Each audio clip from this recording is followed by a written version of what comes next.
Hello, ako po si Madam P at ito yung reading natin for the sign of Scorpio. Take only what resonates, guys. Meron tayong special reading or special discount for our private reading ngayon, ano? Hanggang end lang ng March, guys. If you're interested, punta na lang kayo dun sa aming Facebook page, Madam P. Pag di mo ma-search hashtag Unicorn Princess Tarot, pwede mong i-search yan sa Facebook. Pag di ka makapag-inquire, kung di ka makapag-message sa page namin, ang gawin mo, pumunta ka doon sa profile picture, pindutin mo yon, doon ka mag-comment, at mag-comment ka na ikaw ay nag-i-inquire regarding personal reading para yung admin namin ang mag-assist sa inyo. And hindi ko po basta sinasabi yung discount. So kung sino makakanood lang ng video na ito, at doon sa ibang video na mapapag-uploadan ko, yun lang makakaalam. Kaya i-message mo doon na ikaw ay nag-inquire regarding doon sa discount, no, for this March of 2026. So yeah, simulan na natin ang reading. This is for the sign of Scorpio, Sun, Moon, Rising, Venus, Jupiter, Scorpio. Check your natal chart, guys. Seven of Wands is here. What do we have here for the sign of Scorpio? Kukunin ko na yung mga cards, guys, ha. Nagagamitin ko sa reading mo. Three of Swords. Person nakakonect ni Scorpio. You do have here the Death card. Yeah, this is Scorpio energy. Yung iba pwede magkapalit-palit ang roles. Depende sa nangyayari sa'yo. So, bahala ka nang ilagay ang sarili mo sa sitwasyon. At sana mag-comment kayo, guys, sa baba. Ma-appreciate ko yung comment ninyo, likes ninyo, shares ninyo. So, yan. Emotion ninyo sa isa't isa. You do have here the Empress, the Queen of Cups, Knight of Swords,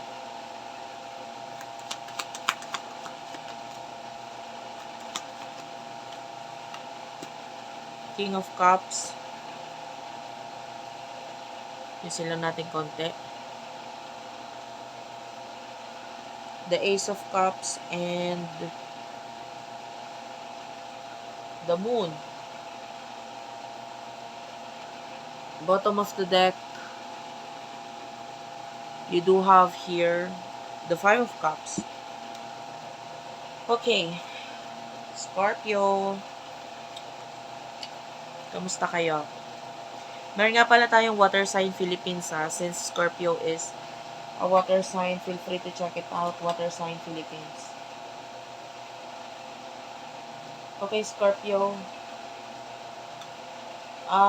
So nakikita natin dito, Three of Swords, Seven of Wands, Aries, Leo, Sagittarius, Gemini, Libra, Aquarius. Energies. Medyo nasasaktan ka ngayon, no?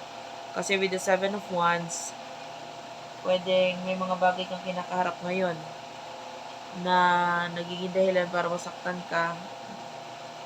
A lot of you, this is like karma or karmic lesson para sa'yo.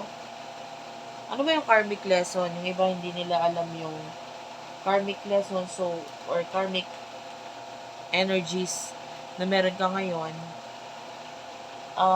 It could be part of your karma sa buhay mo. It could be because of your previous life. May mga ginawa ka, so ngayon mo kailangan pagbayaran yon. Or yung mga ginawa mo in the past, ngayon siya lumalabas, karma siya for you. Pero in a way, may matututunan ka doon. Kumbaga sa bata, para ka napalo. So may mga lesson kang natutunan na huwag mo nang ulitin, na dapat ginawa mo ito ganyan, dapat ginawa mo pala ito noon, ganyan. Kumbaga nandun yung mga pagsisisi sa kung ano man yung mga dapat mong ginawa at hindi mo dapat ginawa. Ngayon, with the Three of Swords, nasasaktan ka kasi parang nagigising ka sa reality na ay dapat pala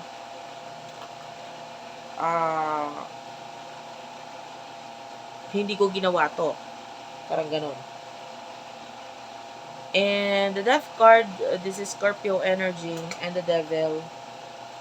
Lumalabas ito as karmic relationship or karmic person para sa akin.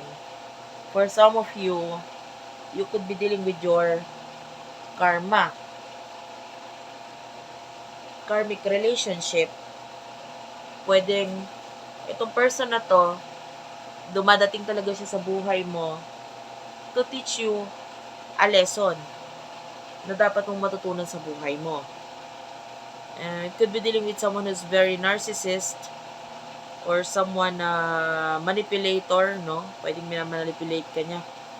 And with the death card, you want some kind of rebirth or yung iba, bagong buhay. Pwede bang ibalik yung buhay dati? Pwede bang hindi na lang ito yung napili ko? Pwede ganyan. Pwede may mga changes na gustong gawin with regards sa relationship, sa nakarelasyon. Yung iba may pagsisisi. And it could be hindi ka na masyado kasing nag-isip, or yung iba, it could be padalos-dalos na relasyon, lalo na with the 7 of Wands. Bigla ka kasing sumugod parang bigla mong pinush yung button para magkaroon ng relasyon sa inyo nitong person na hindi mo pa pala ganun kakilala. Honestly, yung iba dito, biglaan nagkaroon ng relationship sa inyo, it could be because of pinagkasundo, ganun yung energy Either pinagkasundo or yung iba dyan, teenage pregnancy or unwanted pregnancy, kahit hindi teenager, pero pwedeng nagkaroon ng pagkakasama kasi nabuntis yung isa. Yung iba naman, of course, open naman to sa LGBTQIA+ na reading.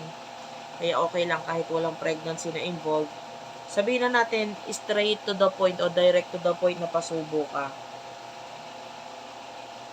Yung person na kakonect mo with the devil and the death card energy, I feel like meron siya mga bagay na hinahanap sa sarili niya. Tapos, may mga bagay din siyang hinahanap sa'yo na nagiging dahilan kung bakit siya ganyan. Kumbaga sabihin ng may toyo, yung person na to. Kaya siya ganyan. May mga bagay siyang hinahanap sa sarili niya. Tapos, kaya siya, dahil hindi niya yun nakikita, tapos may mga bagay din siyang hinahanap sa'yo na hindi niya nakikita. Tapos masama nito, hindi pa siya marunong magsalita or hindi niya kaya sabihin ng maayos. Hindi siya communicative. Ang tendency, may toyo nga siya. And pwedeng na ipapakita niya yun sa'yo sa ibang paraan na sabihin na natin hindi mo naman nagugustuhan. Diba? Parang ang ending nito, gusto niyang intindihin mo siya, pero hindi naman niya sinasabi kung sa paanong paraan. Diba? Ang hirap naman nun. Pakikiramdaman mo, huhulaan mo kung anong gusto niya mangyari. Hindi naman niya sinasabi sa'yo kung ano ito, diba?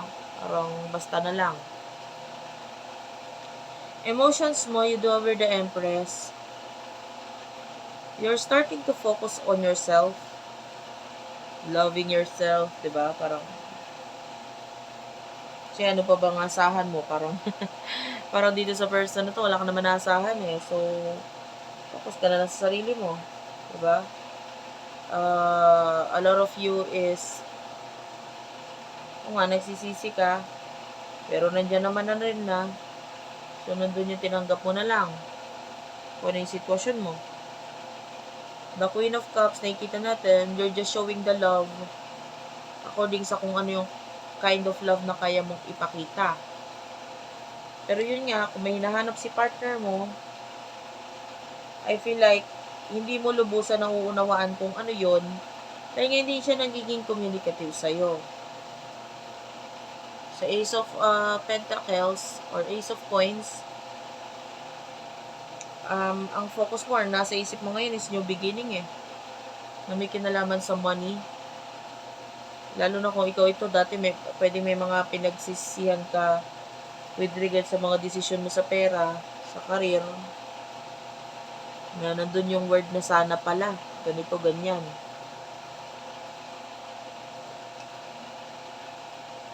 Person mo,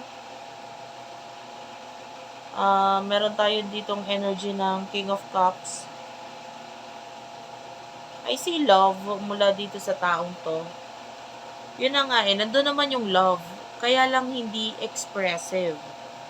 Kailangan with the moon, kailangan mo siyang unawain or intindihin. Parang ganun Kailangan mo siyang basahin sa kung ano yung gusto niyang sabihin sa'yo or gusto niya iparating. Kasi, with the Ace of Coins,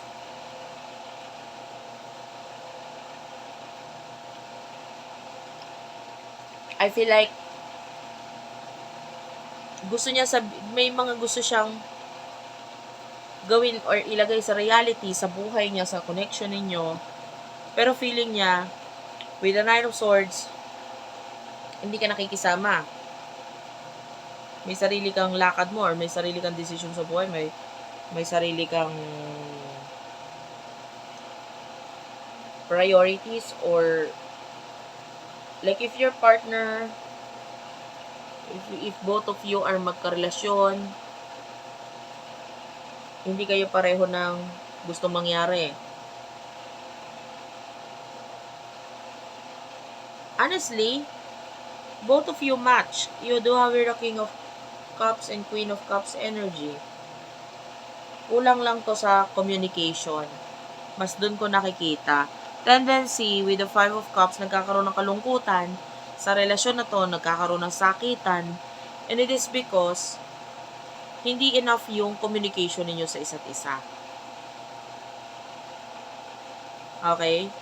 You love yourself, you love your person, pero mas more on nakikita niya kasi na you love yourself. Kasi nga, pwedeng hindi ka rin ganun ka-communicative pagdating sa kung ano nararamdaman mo para sa kanya. Okay? So, parang hindi kayo at peace sa nararamdaman nyo sa bawat isa. So, what will happen in the near future for the both of you? You do have here the Four of Coins, Eight of Cups,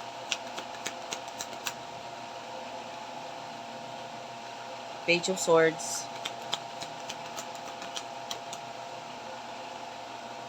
Nine of Coins,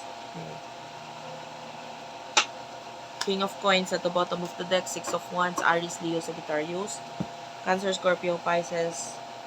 All of the signs except the fire sign are here. Taurus, Virgo, Capricorn. Okay lang yan, guys. Yung sign is just the energy. At hindi naman yung mismo zodiac sign mo or ng person mo. So, anyway,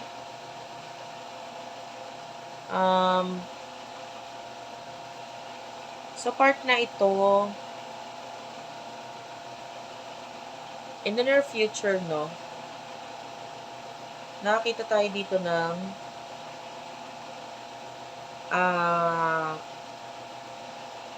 pagdating sa money, wala tayong masabi dyan. I really do like the energy pagdating sa money. Lalo na with the Four of Coins. Pwedeng yung iba pa nga sa inyo nakakaipon. Mas nakakapag-focus sa pag-iipon. Magaling ka naman talaga mag-handle ng finances magaling ka mag-handle ng finances. Pwedeng yung partner mo ganun din. Magaling gumawa ng pera. So, pagdating sa money, good. Wala tayong masabi dyan. So, person na kakonect mo, pagdating sa love, nakita pa rin tayo ng mga inililihim or tinatago dito, unfortunately. Kasi nga, alam mo, kulang sa relationship or connection ninyo is openness, communication. Ano yung mga tinatago? It could be hidden emotions, lalo na with the Page of Swords. Nakakita tayo dito ng emotional insecurities and immaturity. Okay, immature. I mean, to tell you the truth, hindi lang siya. Pati ikaw, nakikitaan natin ng ganun. Well, Scorpios are like that. Very, intense. Pwedeng may tendency na magtago ng emotion. Pero hindi kayo pwedeng habang buhay nagpapakiramdaman, di ba? Kaya kailangan maging communicative kayo pagdating sa nararamdaman nyo sa bawat isa, tingin nyo sa bawat isa, para, kaya nga yan tinawag na partnership, di ba? Relationship is partnership. Para pareho ninyong pagtutulungan itong inyong relasyon na ito. Hindi pwedeng isa lang ang gumagalaw or isa lang ang gagawa ng action. Pareho kayo, i-work out nyo yan. So, yun yung advice. But in the future, I can see success, money. Wala talaga tayong masabi dyan, lalo na with the 9 of coins, no? This is recognition. This is pagkilala ng ibang tao sa inyong dalawa, sa inyong, ano tawag dito, sa pinakarelasyon ninyo. Wala tayong masabi dito kasi kahit ibang tao, wala silang masabi sa itinatakbo ng buhay ninyo. Marami na nagiging proud sa relasyon or sa inyo mismo, no? Lalo na financially. So, pwedeng may nagigain kayo mga success, recognition mula sa iba. So, that's it for now. Thank you for watching, guys. Hopefully, na gusto mo yung reading ko, nagustuhan mo. If you want to book a personal reading, 20% discount tayo. Diyan na lang sa Facebook page namin or sa aming Gmail. Pero I highly suggest sa Facebook page, guys, kasi sa Gmail medyo nagkakaroon ng problem. Minsan hindi nagsasend yung message agad doon or yung email, especially pag may pictures. Nagkakaroon ng delay. Or hindi pa nga nagsasend at all. Yan. Thank you for watching, guys. I love you all and bye-bye.